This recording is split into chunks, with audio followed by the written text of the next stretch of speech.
عملت لحلمي عملت كثيرا وها قد حصل سهرت تعبت وقد. السلام علیکم و رحمت الله و برکاته. هموطنان عزیز، آرزومندیم که همه جور و صحتمند و سرحال بوده، طوری که همه ما شما در جریان هستیم به اساس باران‌های موسمی و سرازیر شدن سیلاب‌ها در چندین ولایت افغانستان با هموطنان عزیز ما تلفات جانی و مالی را وارد کرد، خصوصا در ولایت ننگرهار و ولسوالی سرخرود.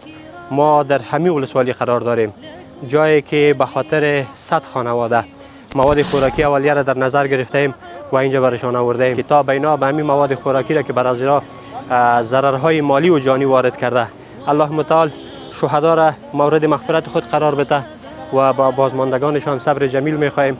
این یک چیز ناچیزی است، نمیشه که با این ما با هموطنان خود امو طوری که برشان ضرر رسیده او را جبران کنیم، ولی میتونیم یک چیز دستشان در این شرایط سخت بگیریم.